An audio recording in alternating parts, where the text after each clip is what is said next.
Rebuilding 3 Stuart steam plants, Part 9. Examining the vintage Stuart 10H steam engine, which has a water pump and governor fitted. It has been partially dismantled. I find the lost parts and reassemble it. After oiling everything, I connect the compressed air line. This is an early version of the 10H, and in my opinion it looks better than the current version of the 10H. It's a little bit like a Stuart number 9, only smaller. The base is different, and this design does not have a trunk guide. Instead, it has a crosshead slipper, quite similar to a Stuart number 1, but very much smaller. Taking a close look at this engine, I think this was made by the same builder who built the Victoria. I recognise the workmanship standard, it is exceptional. This engine is very dirty and very gummed up with oil. Before I can do anything, I need to find the missing parts. Thankfully, they were all together in a box, even the tiny parts. You can see how much gummy oil there is all over the engine. When I rotate the flywheel, the eccentric rod falls towards the bench very slowly. This is soon rectified though by using 3-in-1 oil. I normally do not use machine oil, but it's great at this stage for just de-gumming the thing. Once everything is nice and free, I will apply some normal Hallett oils, proper steam engine bearing oil, and then everything should be fine. The governor assembly is particularly sticky. I'm hoping after a few applications of 3-in-1 oil this frees off too. I looked in a box and guess what I found? The steam chest, complete with the displacement lubricator and the slide valve, as well as the mounting bracket for the arm that operates the governor. An application of 3-in-1 oil followed by moving the parts shows an immediate improvement in the movement. Here I've loosely fitted the parts together just to make sure they fit. Now where is the steam chest cover?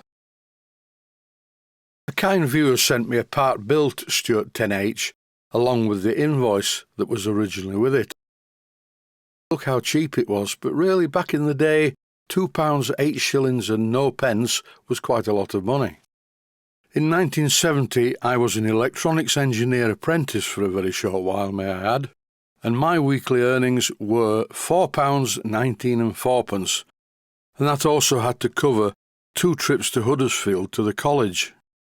Needless to say, my apprenticeship did not last very long.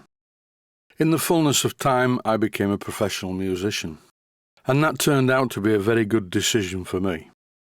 I'm going to show the difference between a current 10H, even though this is an old one, the design is still the same, and a Stuart Score, which is basically 2 10Hs on a common bed plate with 2 trunk guides. Maybe it's coincidental, but on the part machine 10H, the castings haven't been fettled, just like on the Score. So they are a bit rough. Not like on this engine though. This is beautiful. I made a new steam chest stud to replace the missing one.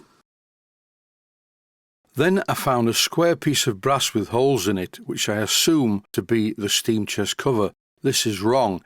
It's too thin, and I think it would be better if I bought a proper Stuart one. In fact, I've just done that online, using the Stuart Models online shop. Temporarily, I flattened the piece of brass because it was quite badly distorted. Next to the whetstone is a cup, which was a Christmas present from my youngest daughter Catherine. I am a big fan of an American sitcom and I watch it a lot. All I will say is, if you know, you know. This steam chest cover is not up to the engineering standard of the rest of the engine. I think the original cover must have got lost and someone made this brass one. It doesn't fit, but it does if you turn it round. I will bear this in mind when I use this as a pattern to drill the holes in a proper cast iron Stuart cover. These brass nuts are no good at all. None of them sit on the threads properly. I think they're the wrong size. I had a look in my box of 7BA nuts and bolts and I found some nuts that were suitable. This is the box that contains the one size smaller 7BA stuff. Very useful in the quest to get the scale somewhere near. These nuts fit on the studs and they look good, but they don't go all the way to the bottom of the studs because the original steam chest cover must have been thicker. The special bolt that connects the eccentric rod to the valve fork is a very small part. I don't think I have a spanner this small. I probably do, but it's quicker doing it the way that I'm showing, because I'm only putting it together as a test.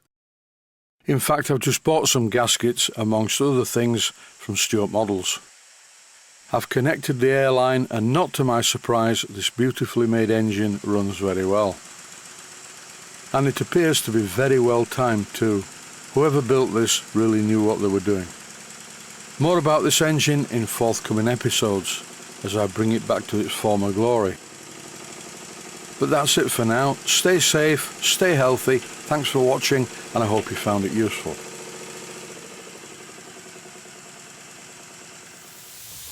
Please take the time to visit my Mainsteam Models website and click on the section of the website that says Video Playlists. And by doing that, you can find other videos that you may like to watch. And by using the playlists, you can actually watch the videos back to back.